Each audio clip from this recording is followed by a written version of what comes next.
नमस्कार दोस्तों, स्वागत है आपका हमारे यूट्यूब चैनल में जहां सबसे पहले गवर्नमेंट जॉब की नोटिफिकेशन आप लोगों को मिलती है। तो आज की वीडियो बहुत ही इम्पोर्टेंट होने वाली है क्योंकि जो कैंडिडेट्स ग्रेजुएशन कर चुके हैं और बैंकिंग में जाने का सपना देख रहे हैं कि मैंने बैंक में ही नौकरी करनी है, तो उनके लिए एक बहुत बड़ी अपॉर्चुनिटी ये हो सकती है क्योंकि एसबीआई में अप्रेंटिस के जो पोस्ट हैं वो निकल चुकी हैं और बहुत ही बम्पर वैकेंसी निकली हुई है। अगर यदि आप भी ग्रेजुएट हैं और आपकी जो ग्रेजुएशन में या फिर आपके वर्क एक्सपीरियंस में गैप पड़ गया है, तो आप एसबीआई में अप्रेंटिस में ज्वाइन कर सकते हैं। ट्रेनिंग 1 साल की होगी और इसमें आपको एसबीआई का वर्क एक्सपीरियंस और जो मैन पावर हैंडलिंग और वहाँ का जो एनवायरनमेंट है और वहाँ की जो पूरी जो डेली रूटीन है, वो आपको समझने का वहाँ पे मौका मिलेगा, जिससे आपके नेक्स्ट के जो एग्ज़ाम्स हैं, उनको आपको क्रैक करने के लिए बहुत ही आसानी जो हो जाती है और एक आपको 1 साल के बाद यहाँ पे सर्टिफ़िकेट्स भी मिलता है, जो कि आप आगे जाके आपको आपका रिलैक्सेशन भी बनता है।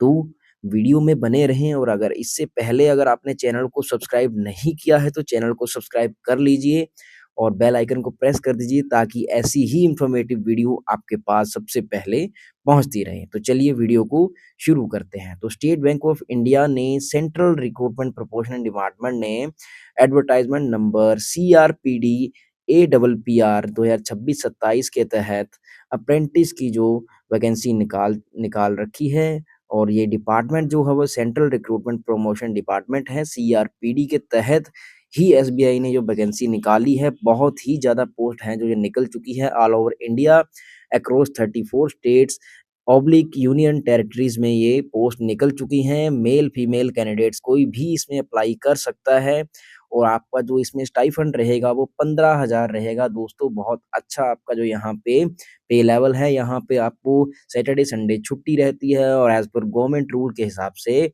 आपको यहाँ पे सैलरी और आपके यहाँ पे जो अलाउंसेस जो हैं वो मिलते हैं, ठीक है। ये जो ड्यूरेशन है, इसकी ड्यूरेशन जो है वो 1 साल की है। 1 साल आपको यहाँ पे ट्रेनिंग करनी है। इसमें आपका फ़ायदा यही है कि आपको यहाँ का एनवायरनमेंट और पूरी एसबीआई की जो नौकरी है उसको समझने का मौका मिल जाता है। तो आप आगे का जो एग्ज़ाम देते हैं उसमें बहुत ही मतलब लाइट चांसेस होते हैं कि आप जल्दी से जल्दी इस एग्ज़ाम को क्रैक कर सकते हैं, ठीक है। ऑनलाइन अप्लाई ये होगा, ठीक है, via NAPS portal oblique SBI website, ठीक है। एनएपीएस पोर्टल से या फिर एसबीआई वेबसाइट से इसको आपको ऑनलाइन अप्लाई करना है। सिलेक्शन मोड क्या रहेगा आपका? ऑनलाइन रिटन टेस्ट आपका होगा, टेस्ट ऑफ लोकल लैंग्वेज का आपका टेस्ट होगा या एंड फिर मेडिकल एग्जामिनेशन होगा। ये 3 प्रोसेस से, ठीक है, आपका सिलेक्शन प्रोसेस होगा, ठीक है। ऑनलाइन टेस्ट होगा और लोकल लैंग्वेज टेस्ट होगा, लास्ट में मेडिकल एग्जामिनेशन होगा। बिल्कुल सिंपल सा ये सिलेक्शन प्रोसेस है। तो अगर मैंडेटरी जो रिक्वायरमेंट है वो क्या है आपकी? Prior registration of NAPS portal. आपको पहले एनएपीएस पोर्टल पे आपको यहाँ पे अप्लाई करना पड़ेगा, जो कि अप्रेंटिसशिप इंडिया की तरफ से जो इनकी वेबसाइट है apprenticeshippindia.gov.in पे यहाँ पे आपको मैंडेटरी यहाँ पे आपको रजिस्ट्रेशन करना है, ठीक है। ऑनलाइन एग्जामिनेशन आपका जो टेंटेटिव डेट है वो जुलाई 2026 है और बाकी की जो क्लियर डायरेक्शंस के लिए, क्लियर नोटिफिकेशन के लिए आपको इनकी ऑफिशियल वेबसाइट www.sbi.com.in/कैरियर पे आपको वहाँ पे जाना है। तो यहाँ पे आप इसका ऑफिशियल नोटिफिकेशन भी चेक कर सकते हैं, ठीक है। ऑनलाइन अप्लाई की जो स्टार्ट डेट है वो 19/5/2026 से स्टार्ट हो चुकी है, 19 मई से स्टार्ट हो चुकी है, जो कि लास्ट डेट रहेगी 8/6/2026। तो इसी ड्यूरेशन के बीच में आप लोगों को अप्लाई कर देना है और यदि आप भी घर पे फ्री हैं और एसबीआई में नौकरी का या फिर एसबीआई में एक्सपीरियंस लेने का अगर आप ये मौका आपके पास अभी है, तो इसको जल्दी से जल्दी इसी डेट ड्यूरेशन के बीच में अप्लाई कर दीजिए, ठीक है।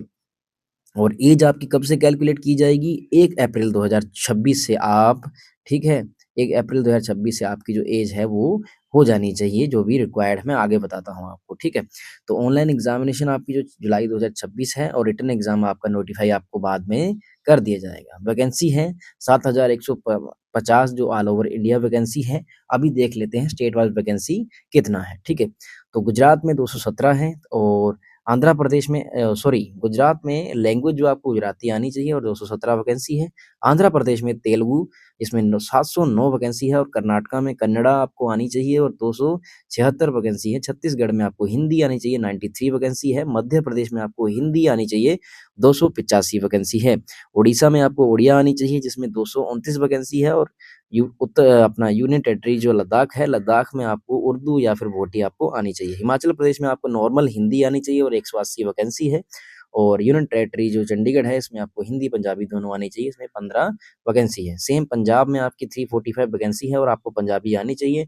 जे-एंड-के में आपको उर्दू और हिंदी आनी चाहिए जिसमें 300 वैकेंसी है। हरियाणा में हिंदी या फिर आपको पंजाबी आनी चाहिए 320 वैकेंसी है और यूनियन टेरिटरी जो पौंडीचेरी है उसमें आपको तमिल आनी चाहिए जिसमें 18 वैकेंसी है। तमिलनाडु में भी आपकी तमिल आपको आनी चाहिए और 396 वैकेंसी है। अरुणाचल प्रदेश में आपको इंग्लिश आनी चाहिए इसमें 26 वैकेंसी है। नागालैंड में आपको इंग्लिश आनी चाहिए इसमें 20 वैकेंसी है और मेघालय में आपको इंग्लिश, गारो और खासी आनी चाहिए जिसमें 8 वैकेंसी है। सेम त्रिपुरा में आपको बंगाली और कोकबोरोक ये जो लैंग्वेज है जो आपको आनी चाहिए जिसमें 88 वैकेंसी है और असम में आपको असमी आनी चाहिए, बंगाली आनी चाहिए, इसमें 368 वैकेंसी है। सेम मिजोरम में आपको मिर्जो जिसमें 54 वैकेंसी है। मणिपुर में आपको मणिपुरी या फिर इंग्लिश आनी चाहिए इसमें 6 वैकेंसी है। तेलंगाना में आपको तेलुगु, उर्दू ये आनी चाहिए जिसमें 491 वैकेंसी है। राजस्थान में आपको हिंदी आनी चाहिए इसमें 350 वैकेंसी है।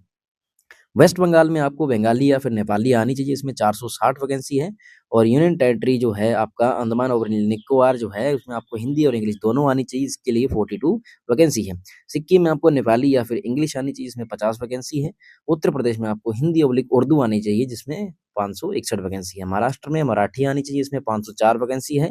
गोवा में कोंकणी आनी चाहिए जिसमें आपको 16 वैकेंसी दी गई है। ठीक है, उत्तर प्रदेश में हिंदी आपको आनी चाहिए।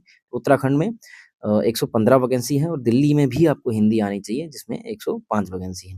बिहार में आपको हिंदी ऑब्लिक उर्दू दोनों की नॉलेज होनी चाहिए जिसमें 58 वैकेंसी है। झारखंड में हिंदी ऑब्लिक संथाली आपको ये लैंग्वेज आनी चाहिए जिसमें 27 वैकेंसी है। सेम केरलम में मलयालम आपको आनी चाहिए जिसमें 403 वैकेंसी है। तो ये आपकी वैकेंसी का डिस्ट्रीब्यूशन हो गया जिसमें 7150 टोटल वैकेंसी है। मेल फीमेल कैंडिडेट दोनों अप्लाई कर सकते हैं। ठीक है दोस्तों, तो अभी बात कर लेते हैं कैटेगरी की। ठीक है, तो क्राइटेरिया की, तो क्राइटेरिया क्या है, रजिस्ट्रेशन आपको रजिस्ट्रेशन करना है एनएपीएस पोर्टल में। ठीक है, देन आपको एसबीआई की ऑफिशियल वेबसाइट पे इसको अप्लाई करना है। एजुकेशन क्वालिफिकेशन क्या है, ग्रेजुएशन आपकी होनी चाहिए किसी भी रिकॉग्नाइज यूनिवर्सिटी से, किसी भी स्पेसिफिक ट्रेड में, किसी में भी आपने बीएससी, एमएससी, बीए, बीएड कुछ भी आपने किया हो, आपकी किसी भी रिकॉग्नाइज यूनिवर्सिटी से आप ग्रेजुएट होने चाहिए। ठीक है, प्रायर अप्रेंटिस अगर आपने पहले अप्रेंटिस कर रखा है तो आप इसके लिए एलिजिबल नहीं हो और आपने अगर किसी आपके पास कोई ट्रेनिंग का एक्सपीरियंस है 1 साल का, तब भी आप इस पोस्ट के लिए अप्लाई नहीं कर सकते हो। सिविल स्कोर इसमें बहुत मैटर करता है दोस्तों, ये आपको ध्यान रखना है कि सिविल स्कोर जो आपका है, ये सिविल स्कोर आपका यहाँ पे जो हो, आपके ऊपर कोई लोन नहीं होना चाहिए, आपके ऊपर किसी की कोई लायबिलिटी नहीं होनी चाहिए, तो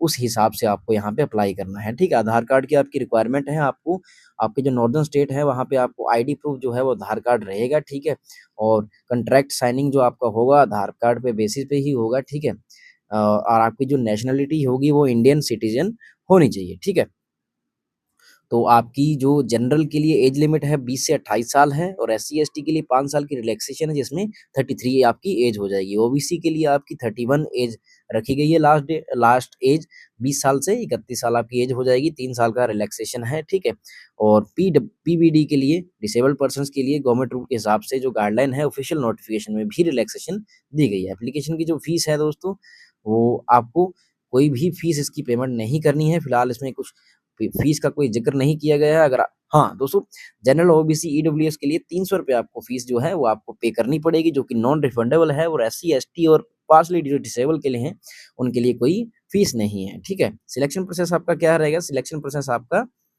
इस तरीके से रहेगा, ये आपका एग्जामिनेशन होगा स्टेज 1 में। ठीक है, जनरल और फाइनेंशियल अवेयरनेस के आपके 25 क्वेश्चन आएंगे जिसमें आपके 25 ही मार्क्स रहेंगे और ड्यूरेशन 15 मिनट की रहेगी, और स्टेट वाइज आपका ये यहाँ पे क्वेश्चन आंसर जो आएंगे। ठीक है, जनरल इंग्लिश के आपके 25 क्वेश्चन आएंगे, 25 ही नंबर के होंगे और 15 मिनट का रहेगा, और क्वांटिटेटिव एप्टीट्यूड के भी आपके 25 क्वेश्चन आएँगे, जिसमें नंबर जो है वो 25 ही रखे गए हैं और 15 मिनट का ये एग्ज़ाम होगा, ठीक है। रीज़निंग एबिलिटी और कंप्यूटर एप्टीट्यूड इसमें भी 25 क्वेश्चन आपके होंगे और 25 मिनट का होगा। तो टोटल ये जो एग्ज़ाम हो जाएगा वो 100 मार्क्स का हो जाएगा और 100 ही नंबर का, मतलब 1 नंबर का एक क्वेश्चन रहेगा और 60 मिनट में आपको इसको कंप्लीट करना है, ठीक है। तो आपकी जो 1/4 मार्क भी जो है वो भी नेगेटिव मार्किंग भी यहाँ पे रखी गई है। तो फ़र्ज़ करिए जैसे आपके 4 क्वेश्चन गलत हो जाते हैं तो आपका 1 नंबर जो है वो कटेगा दोस्तों, ठीक है? तो ये सब चीज़ों का आपको ध्यान रखना है, तो ठीक है। तो medium of examination state wise जो है वो आपको उसी हिसाब से ही यहाँ पे मैं दिखा देता हूँ। आप जल्दी से जल्दी इसमें चेक कर लीजिए कि आपका स्टेट कौन-सा है और किस लैंग्वेज में आपका यहाँ पे एग्ज़ाम होगा, ठीक है? तो इस हिसाब से आपको अपने एग्ज़ाम की तैयारी करनी है, वहाँ पे ऑनलाइन एग्ज़ाम जो है आपको देना है, ठीक है? तो आपकी जो लोकल लैंग्वेज है उसी के हिसाब से आपका यहाँ पे एग्ज़ाम होगा। तो दोस्तों आपको इसको अप्लाई कैसे करना है, ठीक है? वो मैं बता देता हूँ दोस्तों, ठीक है? आपको एसबीआई की ऑफ़िशियल वेबसाइट पे जाना है, एसबीआई apprenticeship.india.gov.in पे। वहाँ पे आपको सबसे पहले जहाँ पे एनएपीएस पोर्टल पे आपको अप्लाई करना है, ठीक है? अप्लाई करने के बाद वहाँ पे फिर आपको जो एसबीआई की ऑफ़िशियल वेबसाइट है, वहाँ पे जाके आपको इसको अप्लाई करना है, ठीक है? और आपके जो एजुकेशन क्वालिफ़िकेशन डॉक्यूमेंट्स हैं, जैसे कि वैलिड आधार कार्ड, पैन कार्ड, ईमेल और बाकी सारे डॉक्यूमेंट्स जो हैं, आपके आपके जो बैंक अकाउंट्स की डिटेल्स हैं, सिग्नेचर्स, ये सब चीज़ें आपको अपलोड करनी हैं और उसका जो फॉर्म सबमिट करने के बाद आपको वहाँ पे फीस पेमेंट जो ₹300, अगर आप जनरल हैं, तो आप जनरल और ओबीसी हैं, तो आपको ₹300 जो फीस वो है, पे करनी है और बाकी कैटेगरीज़ के लिए जो शेड्यूल कास्ट के लिए, उनके लिए कोई आपको फीस पेमेंट करने की ज़रूरत नहीं है। तो ठीक है, तो ये कुछ चीज़ें हैं आपको ध्यान देना है इसमें। पासपोर्ट साइज़ की आपकी फ़ोटोग्राफ्स होनी चाहिए, ठीक है? सिग्नेचर विद ब्लैक इंक और व्हाइट पेपर, ठीक है? व्हाइट पेपर पे आपके, अगर आप ऑनलाइन अप्लाई कर रहे हैं तो आपके black ink on white paper, ठीक है? तो आपके ब्लैक साइन होने चाहिए व्हाइट पेपर पे, यानी कि ज़ेरॉक्स, ठीक है? तो लेफ्ट थंब का जो इम्प्रेशन भी आपका चाहिए, ठीक है? Handwritten declaration in English on white paper, आपकी डिक्लेरेशन भी चाहिए, सेल्फ डिक्लेरेशन चाहिए, ठीक है? आपकी खुद की हैंडराइटिंग में, ठीक है? और live photograph captured by webcam on mobile phone. तो लाइव फोटोग्राफ आपकी ऑनलाइन फॉर्म भरते समय यहाँ पे कैप्चर होगी बाय वेबकैम, तो इस चीज़ का भी आपको ध्यान रखना है, ठीक है? आपको जो बैंक की तरफ से जैसे ही आपका सिलेक्शन होगा, तो आपको कॉल लेटर एसबीआई की तरफ से आएगा और आपको अप्रेंटिसशिप के लिए बुला लिया जाएगा, ठीक है? तो ये रहा सिलेक्शन प्रोसेस अप्रेंटिसशिप का। अभी दोस्तों आपको सोचना ये है कि अगर आपने बैंक में ही जाना है, बैंक में ही नौकरी करनी है, तो आपको अप्रेंटिसशिप करना बहुत ही ज़रूरी है, क्योंकि प्रायर बैंकिंग के एग्ज़ाम के थोड़ा बहुत अगर आपका एक्सपीरियंस रहेगा, तो आपको एग्ज़ाम क्रैक करने में बहुत ही आसानी रहेगी। ये मेरा पर्सनल आपको ओपिनियन है, सलाह है। तो दोस्तों आज की वीडियो में बस इतना ही। अगर आपको लगता है आपका भी कोई फ्रेंड फ्री है और वो ग्रेजुएट है, तो बैंकिंग की तैयारी कर रहा है, तो एसबीआई अप्रेंटिसशिप में बहुत ही अच्छी जो वैकेंसी है, निकल चुकी है, इसमें आपका फ्यूचर है दोस्तों, तो इसको जल्दी से जल्दी अप्लाई कर दीजिए बिफोर ड्यू डेट, ठीक है? तो वीडियो को एक बार शेयर कर दीजिए अपने उन दोस्तों के साथ जो अप्लाई करना चाहते हैं, अपने दोस्तों के साथ, फ्रेंड्स के साथ, रिलेटिव के साथ शेयर कर दीजिए और चैनल को सब्सक्राइब कर लीजिए और बेल आइकन को प्रेस कर लीजिए, ताकि ऐसी ही वीडियोज़ सबसे पहले आपके पास पहुँचती रहे। और कमेंट्स में बताइए आप कौन से स्टेट से बिलॉन्ग करते हैं और किस पोस्ट के लिए आप, और कौन-सी स्टेट से आप अप्लाई कर रहे हैं। और मैं कोशिश करूँगा जिस स्टेट से सबसे ज़्यादा कमेंट्स आएँगे, मैं उस स्टेट्स की अलग से वीडियो बनाऊँगा गवर्नमेंट जॉब्स की, जिसमें मैं टॉप 5 जॉब्स आपको बताऊँगा। आप उसमें भी अप्लाई कर सकते हैं। ठीक है दोस्तों, तब तक के लिए जय हिंद, जय भारत।